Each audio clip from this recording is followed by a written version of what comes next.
Buenos Aires, principio del siglo XX, una ciudad que crece sin control, atravesada por la inmigración masiva y la violencia cotidiana. Entre conventillos, pasillos estrechos y niños abandonados a su suerte, comienza a gestarse una historia que marcará para siempre la criminología argentina. Un niño, orejas grandes, mirada perdida, un fósforo encendido. Así empieza la vida de Cayetano Santos Godino, apoyado el petiso de Judo.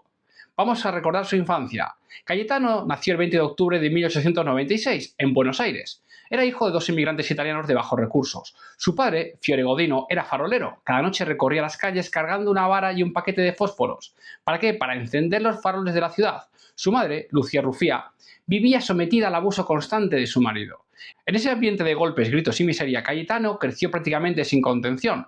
Dormía en una habitación húmeda, rodeado de violencia, escuchando el sonido del fósforo que su padre encendía antes de salir a trabajar.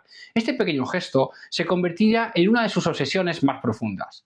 Desde los primeros años mostró señales de desconexión emocional, falta de empatía, conductas agresivas y aislamiento. Pasó más tiempo en las calles que en la escuela.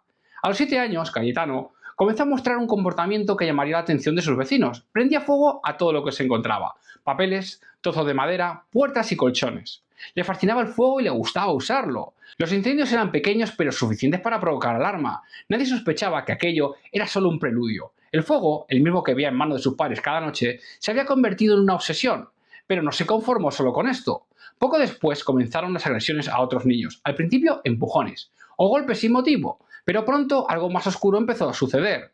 Vamos a recordar los primeros ataques. Los ataques se volvieron más violentos. Entre las víctimas están varios niños cuyos nombres quedarían registrados años después. Ana Neri, una de las primeras víctimas y vecina de Cayetano, solo 18 meses de edad, es golpeada en la cabeza con una piedra. Afortunadamente es detenido por un agente del orden, pero es liberado poco tiempo después, pues solo contaba con 8 años.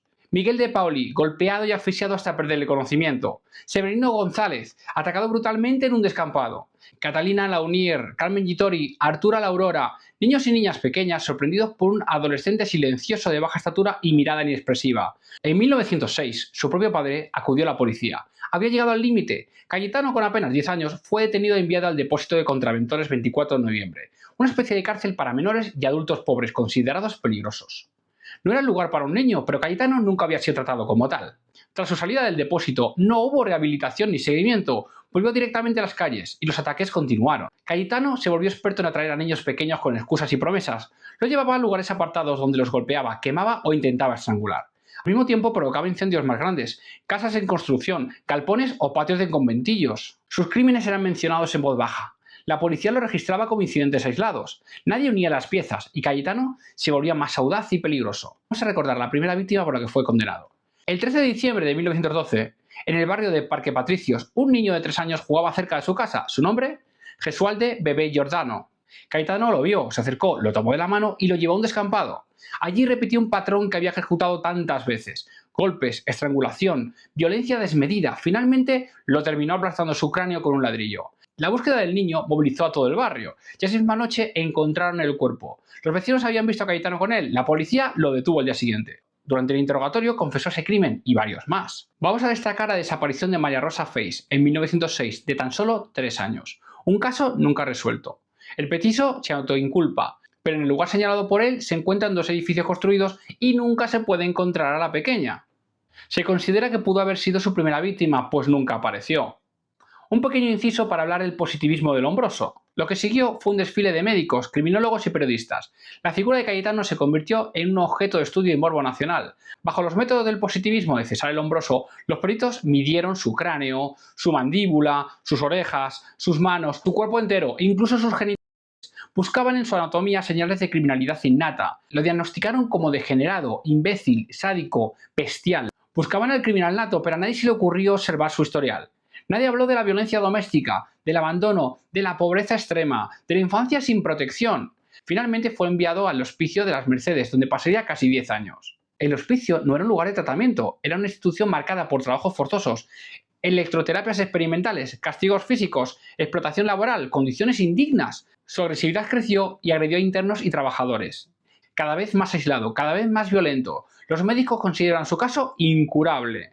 Recordemos su ingreso en prisión. En 1923 fue trasladado al penal de Ushuaia, la cárcel más austral del mundo, conocida como la cárcel del fin del mundo, un lugar helado, inhóspito, completamente aislado, donde los presos trabajan para sostener el funcionamiento del presidio y de la ciudad.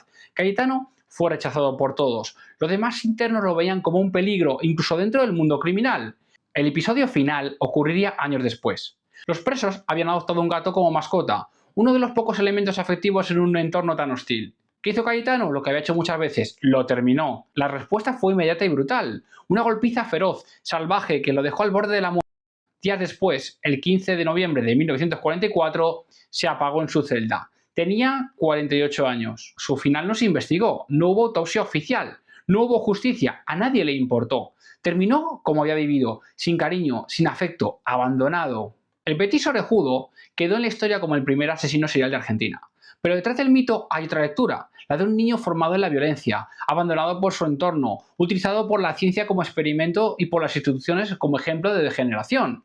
Un niño que nunca fue niño. Un joven cuya trayectoria criminal fue ignorada hasta que fue demasiado tarde. Un hombre que vivió y terminó dentro del sistema que lo creó. Su historia sigue siendo una de las más inquietantes de la criminología latinoamericana. Y no quiero terminar este vídeo sin saludar a todos mis seguidores de Argentina. Muchísimas gracias por seguirme. Escribir un comentario para que pueda saludaros.